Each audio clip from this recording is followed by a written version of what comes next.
Dear student, welcome to you in my YouTube channel KB Physics 11. Today's topics of discussion are how to determine expression for torque in Cartesian coordinate and power associated with torque. तो first of all हमें इसका basic formula समझना पड़ेगा, basic definition समझनी पड़ेगी कि torque होता क्या है. Torque is also known as moment of force. When couple of force is applied on the body which is in position to rotate, then this couple of force can rotate the body. Suppose हम यहाँ पर एक pen लेते हैं और उसमें उसके cap को ओपन करने की कोशिश करें तो हम सिंगल एक फिंगर अप्लाई करें तो ये कैप खुल पाना मुश्किल है. लेकिन जब हम टू फिंगर की हेल्प से एक कपल ऑफ फोर्स लगाते हैं, यानी टू फोर्स एक दूसरे के अपोजिट डायरेक्शन में इस तरह से लगाते हैं तो ये रोटेशन स्टार्ट कर देता है. तो इस तरह से हम कह सकते हैं कि हमने यहाँ पर क्या लगाया, टॉर्क अप्लाई किया और टॉर्क की हेल्प से इसके कैप को हमने रोटेट किया. तो टॉर्क की डेफिनेशन, बेसिक डेफिनेशन क्या है? It is defined as the product of the force and the perpendicular distance between line of action of force and axis of rotation. इसको हम फिगर से समझते हैं. देखिए फिगर बनी हुई है, यहां पर एक OA रॉड है. इस रॉड OA के A पॉइंट पर हमने एक फोर्स F अप्लाई किया है और point of application of force जो O है उसकी पॉइंट O से जो है पोजीशन वेक्टर जो है से R से रिप्रेजेंट किया गया है. R का जो पोजीशन वेक्टर है R, उसका मैग्नीट्यूड R है और O पॉइंट क्या है, वो वहां से एक्सिस ऑफ रोटेशन पास हो रहा है. मतलब ये रॉड OA है, it is capable of rotating about the point O. तो axis of rotation O point से पास हो रहा है. एज पर द डेफिनेशन हमें क्या करना पड़ेगा, टॉर्क निकालना है तो हमें perpendicular distance between line of action of force पहले पता करें जो कि OB है. हमने फोर्स की लाइन ऑफ एक्शन AB के डायरेक्शन में ड्रॉ की और जो एक्सिस ऑफ रोटेशन की पोजीशन थी O, वहां से उस पर परपेंडिकुलर ड्रॉ कर दिया है OB. तो ये हमारा OB जो है वो perpendicular distance between line of action of force and axis of rotation हमें पता लग जाता है. अब डेफिनेशन के according torque tau is equal to force into perpendicular distance between line of action of force and axis of rotation की multiply कर दें तो टॉर्क इज इक्वल टू हो जाता है फोर्स इनटू OB. OB की वैल्यू हम इस ट्रायंगल से निकाल सकते हैं ट्रिग्नोमेट्री की हेल्प से. देखिए sine theta is equal to हो जाएगा OB अपॉन OA. और OA वैसे तो वेक्टर है इस जिसको कि R से रिप्रेजेंट किया गया है. इसका मैग्नीट्यूड जो OA का है वो R है, मतलब लेंथ इसकी R है.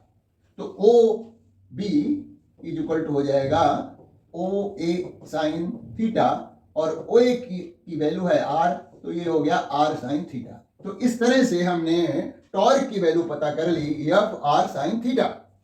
यहां पर R पोजीशन वेक्टर है और फोर्स भी एक वेक्टर है. तो इस तरह से जब साइन थीटा आ रहा है, इसका मतलब इसको हम क्रॉस प्रोडक्ट के फॉर्म में रिप्रेजेंट कर सकते हैं. वेक्टर के क्रॉस प्रोडक्ट में torque tau is equal to होता है R क्रॉस F. अब इस फार्मूले से ये क्लियर हो जाता है कि जो टॉर्क की डायरेक्शन होगी that will be perpendicular to the plane contained by R vector and F vector. तो R और F जिस प्लेन में होंगे उसके परपेंडिकुलर जो है टॉर्क लग रहा होगा. और इसके लिए हम राइट हैंड थंब रूल या right hand screw rule apply करते हैं. तो राइट हैंड थंब रूल के अकॉर्डिंग हमें फिंगर को कहां पर रखना पड़ेगा, इस OA के क्रॉस यानी वेक्टर R के अलोंग हमें रखना पड़ेगा और फिंगर को F के डायरेक्शन में कर्ल करना पड़ेगा, फोल्ड करना पड़ेगा. तो थंब जो है that will show the direction of torque and that will be the perpendicular to the plane of board and coming outward. तो इस तरह से हम डायरेक्शन टॉर्क की पता कर सकते हैं right hand thumb rule apply करके. देखिए नेक्स्ट उसमें यही लिखा हुआ है, the direction of torque always perpendicular to the plane containing by the vectors R and F in according to the right hand screw rule or right hand thumb rule. अब इसका formula जो unit है फार्मूले के according unit जो है Newton metre हो जाती है, और इसका डायमेंशनल फार्मूला जो है इसी यूनिट के बेसिस पे हम आसानी से निकाल भी सकते हैं, क्योंकि न्यूटन किसकी यूनिट है? फोर्स की यूनिट है, फोर्स, और ये हो गया लेंथ, है ना। तो डायमेंशनल फार्मूला फोर्स का लिखिए, वो हो जाता है m/L(t)-2 मास इंटू एक्सेलरेशन, और यहाँ पर लेंथ ले आइए, तो इस तरह से m(L)2t-2 डायमेंशनल फार्मूला हो जाता है। अब हम देखते हैं कि किस तरह से आगे हम एक्सप्रेशन फाइंड आउट करेंगे टॉर्क का कार्टेशियन कोऑर्डिनेट में। तो यहां पर सबसे पहले हमें मालूम होना चाहिए कि जो हमारा ट्रांसलेशनल मोशन है उसमें जो फोर्स का रोल है, ठीक वही रोल यहां पर रोटेशनल मोशन में टॉर्क प्ले कर रहा है। फोर्स क्या करता है? Force can start the motion, force can change the velocity of the moving body, force can stop the moving body। तो यहां पर भी क्या होगा? टॉर्क रोटेशनल मोशन में वैसा ही काम करेगा। मतलब टॉर्क जो है किसी बॉडी को रोटेशनल मोशन स्टार्ट करा सकता है किसी बॉडी में, if the body is capable of in rotation, या फिर जो है रोटेटिंग बॉडी को जो है रेस्ट में ला सकता है, या रोटेटिंग बॉडी को की स्पीड को कम या ज्यादा कर सकता है। तो यहां पर जो वेलोसिटी होगी वो एंगुलर वेलोसिटी होगी, जबकि वहां पर लीनियर वेलोसिटी हुआ करती थी। तो यहां पर रोटेशनल मोशन में एंगुलर वेलोसिटी को टॉर्क जो है चेंज करेगा, इंक्रीज या डिक्रीज कर सकेगा। तो we know that the torque in rotational motion is analogue of the force in translational motion. हम को रिलेट करते जाएंगे इस रोटेशनल मोशन को अपने ट्रांसलेशनल मोशन में, क्योंकि तो ज्यादा बेटर अंडरस्टैंडिंग डेवलप होगी। तो वहां पर हम वर्क डन कैसे निकालते थे? फोर्स इंटू डिस्प्लेसमेंट से, है ना। तो work done by the force in translational motion dW is equal to force into displacement. Force और डिस्प्लेसमेंट का डॉट प्रोडक्ट निकालते थे तो हमें वहां पर जो है वर्क डन पता लग जाता था। तो यहां पर जब फोर्स और डिस्प्लेसमेंट का मल्टीप्लिकेशन ट्रांसलेशनल मोशन में हुआ करता था, तो यहां पर वर्क डन निकालने के लिए, रोटेशनल मोशन में वर्क डन निकालने के लिए टॉर्क और एंगुलर डिस्प्लेसमेंट का मल्टीप्लिकेशन होना चाहिए, या कहें डॉट प्रोडक्ट होना चाहिए। तो work done by the torque in rotational motion should be dW is equal to torque into angular displacement. तो वहां पर जो लीनियर डिस्प्लेसमेंट था वहां पर यहां पर जो है एंगुलर डिस्प्लेसमेंट में कन्वर्ट हो गया, और फोर्स जो है वो टॉर्क में कन्वर्ट हो गया। अब हमें यहां पर ध्यान देना है कि जो हम वर्क डन निकालेंगे, देखिए डायरेक्ट हम एक्सप्रेशन नहीं निकालने जा रहे हैं और उसका मेथड भी नहीं है। हम क्या करेंगे? यहां वर्क डन निकालेंगे, और वर्क डन का जो एक्सप्रेशन लाएंगे वो डी थीटा के टर्म में लाएंगे, एंगुलर डिस्प्लेसमेंट के टर्म्स में लाएंगे, और इस एंगुलर डिस्प्लेसमेंट के साथ में जो क्वांटिटी हमारी आएगी वही टॉर्क का एक्सप्रेशन हो जाएगा। ये बात समझने की है कि हमें वर्क डन निकालना है, और वर्क डन की हेल्प से ही हम टॉर्क का एक्सप्रेशन कार्टेशियन कोऑर्डिनेट में निकालेंगे, और वर्क डन डी थीटा के टर्म में आना चाहिए। तो देखिए उसके लिए देखिए ये फिगर बना रखी है यहां पर, let a particle of mass m is rotating in XY plane. ये XY प्लेन है जिसमें कोई पार्टिकल जिसका मास m है वो about the z axis rotate कर रहा है। यहां पर z एक्सिस शो नहीं किया गया है। z axis is passing through the point O perpendicular to this plane. तो यहां पर the initial position of the particle at P is shown by the position vector r। P point पर वो particle है और जिसकी पोजीशन शो की गई है इस पोजीशन वेक्टर R से, और ये जो एंगल है, एंगुलर पोजीशन जो है पॉइंट P पर जो पार्टिकल है उसकी है, ये एंगल है POX जो है वो थीटा, ठीक है। Let the rotation occur, force apply किया गया इस पर, तो ये जो पार्टिकल है वो रोटेट करेगा अबाउट द z एक्सिस, है ना। तो let the rotation occur under the action of force F applied at the particle in small time interval dt। the particle reach to point Q, P से Q में shift हो गया वो particle, जब force लगाया गया इसको रोटेट करने के लिए अबाउट द जेड एक्सिस। तो यहां पर अब जो क्यू पोजीशन पर हमने उसकी पोजीशन वेक्टर आर डैश से रिप्रेजेंट की गई है, ओ क्यू जो है वो आर डैश है, ये जो है आर डैश है। तो आर डैश क्या है, new position of the particle when it reaches at point Q. तो ये आर डैश है, ऐसे है ना। यहां पर जब पार्टिकल पी से क्यू में जा रहा है तो एंगुलर डिस्प्लेसमेंट कितना हो रहा है, डी थीटा एंगुलर डिस्प्लेसमेंट हुआ है, और लीनियर डिस्प्लेसमेंट जो है वो पी क्यू है।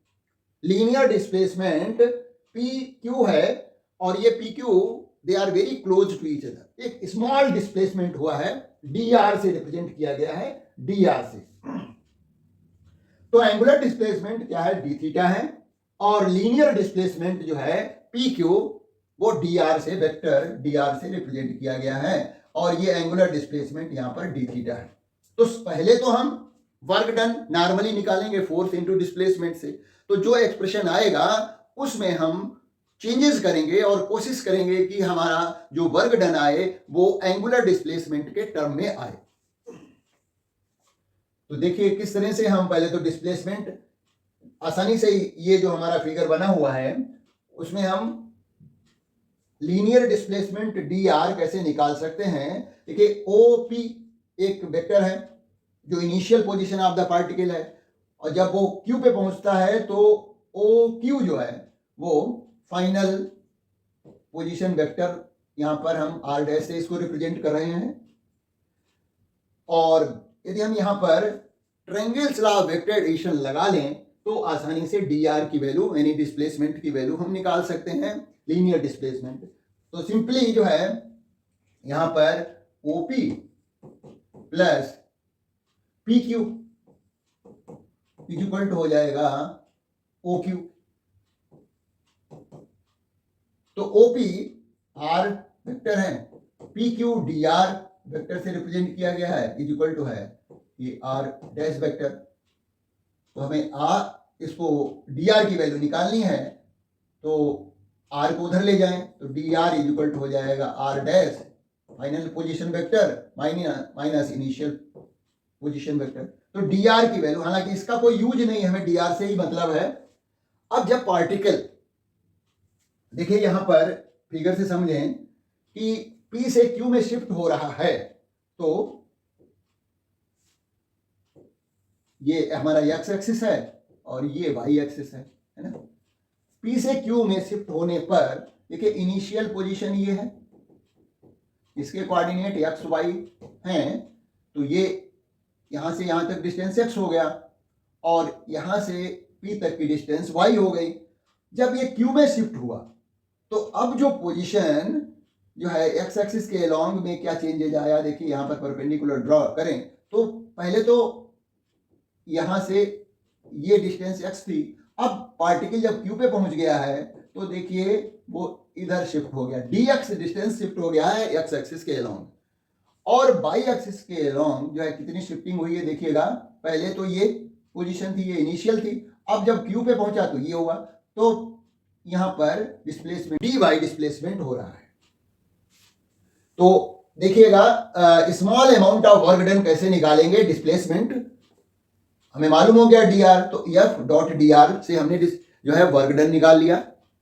जब कोई पार्टिकल पी से क्यू में शिफ्ट हुआ तो इतना वर्क डन हुआ। तो यहां पर देखिए एफ के फोर्स, एफ के टू कंपोनेंट हैं, एक तो एक्स एक्सिस के अलोंग एफ एक्स है और वाई एक्सिस के अलोंग एफ वाई है। तो एफ एक्स जो होगा फोर्स का component F x, that will be responsible for producing the displacement change in the position of the particle along x axis. और उसी तरह से जो फोर्स का वाई कंपोनेंट होगा एफ वाई होगा, वो क्या करेगा, पार्टिकल को वाई एक्सिस के अलोंग मोशन में हेल्प करेगा। तो इस तरह से पार्टिकल के एक्स और वाई दोनों कोऑर्डिनेट चेंज हो जाएंगे न्यू पोजीशन पे। तो F x and F y are the rectangular component of force F, and dx and dy are the rectangular component of dr। तो फोर्स एफ के जो रेक्टेंगुलर कंपोनेंट एफ एक्स और F y हैं, और जो displacement dr हो रहा है उसके रेक्टेंगुलर कंपोनेंट क्या हो जाएंगे, dx और dy हो जाएंगे, क्योंकि जो फोर्स का कंपोनेंट x एक्सिस के अलॉन्ग होगा वो x एक्सिस के कोऑर्डिनेट को चेंज करेगा, और जो फोर्स का कंपोनेंट y एक्सिस के अलॉन्ग होगा वो y एक्सिस के अलॉन्ग उसके कोऑर्डिनेट को चेंज करेगा पार्टिकल के, है ना।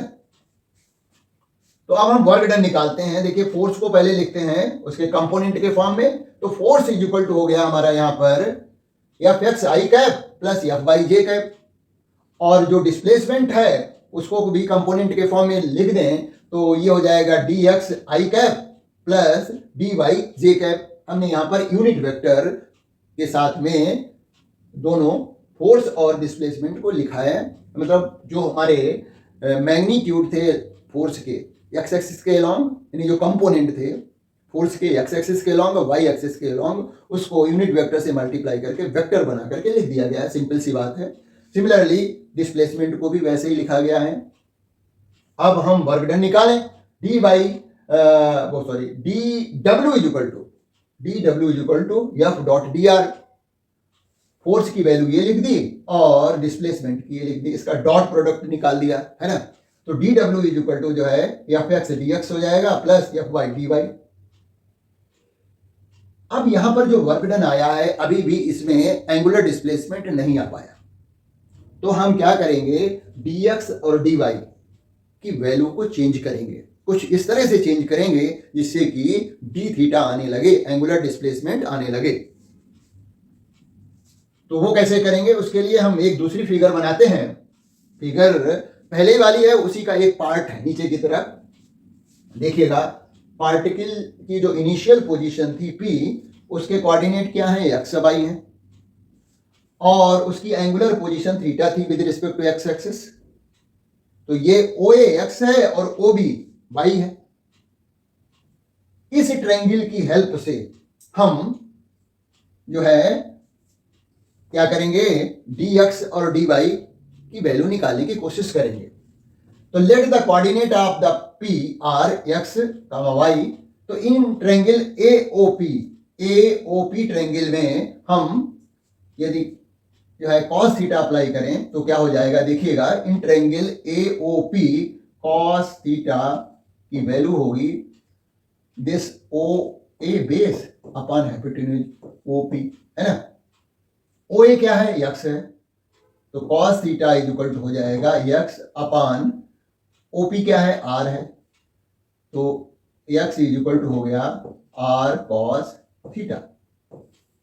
ये इक्वेशन आ गई, x is equal to r cos theta. Similarly यदि sin थीटा हम लगाएं इसी ट्रायंगल में, sin theta is equal to हो जाएगा ये PA अपॉन OP। तो PA क्या है, PA जो है वो OB के इक्वल है जो कि y है, और OP तो का मैग्नीट्यूड जो है वो r है। तो sine theta is equal to हो जाएगा PA y अपॉन r। तो ये हो गया y is equal to r sine theta. ये हमें दो इक्वेशन मिली, x is equal to r cos theta, y is equal to r sine theta. इन दोनों इक्वेशन को डिफरेंशिएट करें विद रिस्पेक्ट टू थीटा तो हमें डी थीटा मिल जाएगा। देखिए यहां पर यही लिखा हुआ है, on differentiating these equations with respect to theta. तो जब हमने इस इक्वेशन को x is equal to r cos theta को डिफरेंशिएट किया है थीटा के रिस्पेक्ट में, तो dx by d theta is equal to r into d by d theta of cos theta. तो cos थीटा का डिफरेंशिएशन माइनस साइन थीटा होता है, तो ये मिल गया हमें r माइनस साइन थीटा, यानी माइनस r साइन थीटा। और r साइन थीटा की वैल्यू क्या है, r साइन थीटा की वैल्यू y है ना। तो इस r साइन थीटा की जगह पर y लिख दिया और ये माइनस साइन आ गया। तो इस तरह से हमें मिल गया इसकी वैल्यू, dx की वैल्यू हमें मिल जा रही है। देखिएगा क्योंकि हमें यहां पर क्या मिला था, dx by d theta is equal to कितना मिला है, माइनस y मिला है ना। उसको उधर भेज दीजिए तो dx इज इक्वल टू हो जाएगा माइनस y डी थीटा। अब हमें dx की वैल्यू देखिए थीटा के डी थीटा के टर्म में मिल गई है। उसी तरह से जैसे इसको डिफरेंशिएट किया उसी तरह से इस इक्वेशन को डिफरेंशिएट करें विद रिस्पेक्ट टू थीटा, है ना।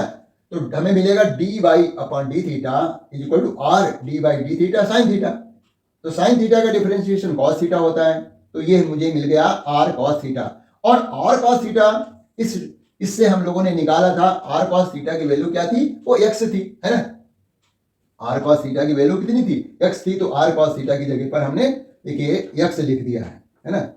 तो जब हमारा यहाँ पर आया क्या, d y by d theta is equal to क्या आ गया, एक्स के। तो d y is equal to क्या हो गया, एक्स डी थीटा आ गया। तो हमारे पास dx की वैल्यू आई, dx इज इक्वल टू आया माइनस बाई डी थीटा, और dy is equal to x d theta आ गया। यानी dx और dy की वैल्यू डी थीटा के टर्म्स में हमें आ गई है। अब इन्हीं dx और dy की जो वैल्यू आई है डी थीटा के टर्म में, उसको हम किस इक्वेशन में रखेंगे, जो वर्क डन वाली इक्वेशन थी उसमें रख देते हैं, है ना। Substituting the value of dx and dy in equation 2, तो dw is equal to f x minus y d theta plus f by x d theta। तो फाइनली हमने इसको पहले लिखा x f by d theta minus by f x d theta। तो work done dw is equal to आ गया x f y minus by f x into D theta. तो finally हमारा जो वर्क डन आया वो डी थीटा के term में, मतलब एंगुलर डिस्प्लेसमेंट के टर्म में आ गया है। तो जैसा कि हमें मालूम है कि रोटेशनल मोशन में वर्क डन जो होता है वो होता है डी डब्ल्यू is equal to tau z dot d theta. तो इसका मतलब ये हुआ कि ये जो एक्सप्रेशन आया है इसमें डी थीटा के साथ में जो क्वांटिटी लिखी हुई दिखाई दे रही है वो क्या है, वो टॉर्क होना चाहिए। ये जो है क्या होना चाहिए, टॉर्क ही होना चाहिए। Because in rotational motion work done d डब्ल्यू is equal to tau z into D theta, यानी टॉ डी थीटा होता है। टॉ जेड इसलिए लिख रखा है क्योंकि यहां पर टॉर्क की डायरेक्शन जो है वो जेड एक्सिस के अलोंग है और पार्टिकल जो है एक्स वाई प्लेन में रोटेट कर रहा है। तो ये टॉ जेड जो है वो हो गया x f y minus by f x. तो it is the expression for torque in Cartesian coordinate. यही जो है एक्सप्रेशन आया टॉर्क का कार्टेशियन कोऑर्डिनेट में। देखिए यहां पर भी वही बात फॉलो हो रही है, जो बेसिक डेफिनेशन थी टॉर्क की वो यहां पर भी फॉलो हो रही है, जो एक्सप्रेशन लिखा जा रहा है ना। कैसे, देखिए हमने देखा था कि जो पार्टिकल था हमारा यहां पर पी पॉइंट पर, उस पर जो फोर्स लग रहा था उसके कंपोनेंट जो थे ये एक्स एक्सिस के अलोंग एफ एक्स था, ये वाई एक्सिस के अलोंग एफ वाई था, और ये मेन फोर्स था। जब हमने देखिए बेसिक डेफिनेशन क्या है, force into perpendicular distance between line of action of force and axis of rotation. तो क्या ये जो लिखा हुआ है एक्स इंटू एफ वाई वही है, y इंटू एफ एक्स क्या वही है बेसिक डेफिनेशन के अकॉर्डिंग? बिल्कुल है। देखिएगा यहां पर एफ वाई, देखिए एफ वाई ये line of action of F y है ना, और ये हमारा एक्सिस ऑफ रोटेशन यहां से पास हो रहा है ना। तो ये क्या है, यही तो एक्स है। Perpendicular distance between line of action of force F Y from the axis of rotation जो कि एक्स है ना। तो ये देखिए वही चीज लिखी हुई है। सिमिलरली जब हम इसका line of action F x का पीछे को ड्रॉ करें, पता लगाएं, तो ये हो गया हमारा Y. Perpendicular distance between line of action of force F x and axis of rotation वो वाई है, क्योंकि हमारा पार्टिकल जब पी से क्यू में गया तो डिस्प्लेसमेंट जो है एक्स एक्सिस के अलोंग निगेटिव हुआ था। तो इस तरह से वाई जो कि परपेंडिकुलर डिस्टेंस है और एफ एक्स जो है वो कंपोनेंट है अप्लाइड फोर्स का एक्स एक्सिस के अलोंग। तो ये भी वाई इंटू एफ एक्स उसी को फॉलो कर रहा है जो बेसिक डेफिनेशन है। तो इस तरह से टॉर्क का कार्टेशियन कोऑर्डिनेट में ये एक्सप्रेशन आ गया। इसी तरह से कोई भी पार्टिकल जब वाई जेड प्लेन में रोटेट करेगा तो टॉर्क की डायरेक्शन एक्स एक्सिस के अलोंग हो जाएगी, यानी टॉ एक्स की वैल्यू पता होगी। उसी तरह से जब जेड और एक्स एक्सिस के अलोंग जब पार्टिकल रोटेट करेगा, जेड और एक्स हो गया, तो बचा कौन, वाई एक्स। तो वाई एक्सिस के अलोंग टॉर्क की डायरेक्शन होगी। तो टॉर्क की डायरेक्शन हमेशा जिस प्लेन में पार्टिकल या बॉडी रोटेट कर रही होगी उस प्लेन के परपेंडिकुलर होगी। और राइट हैंड थंब रूल या राइट हैंड स्क्रू रूल से हम आसानी से पता कर लेंगे। अब हम बात करते हैं पावर की। तो पावर की डेफिनेशन तो हमें मालूम है कि rate of doing work is known as power. तो यहां पर जो है वही डेफिनेशन है, power associated with torque, the rate of doing work is known as power. Work done, the work done dw in rotating a particle through a small angle d theta, अभी निकाला था dw equal to tau d theta होता है। अब हम both side dt से divide कर दें क्योंकि हमें रेट ऑफ डूइंग वर्क पता करना है। तो dt से डिवाइड करें in this work, if this is the work done in a small time interval dt, then dividing the both side by dt, तो dw by dt rate of doing work हो गया into tau into D theta by D T हो गया। तो D theta by D T क्या है? Rate of change of angular displacement या कहें एंगल। तो ये हो गई एंगुलर वेलोसिटी, ओमेगा हो गया, है ना। D theta by D T क्या हो गया? ओमेगा। और D W by D T rate of doing work जो है वो पावर हो गया। तो इस तरह से P is equal to tau into omega. तो जैसा कि हम लोगों ने ट्रांसलेशनल मोशन में पढ़ा था कि पावर इज इक्वल टू होता है फोर्स इंटू वेलोसिटी,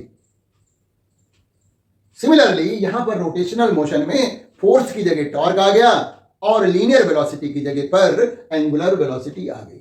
तो time to time translational motion को सारे फार्मूला जो आएंगे उनको हम कोरिलेट करेंगे तो हमें चीजें और आसान लगेंगी।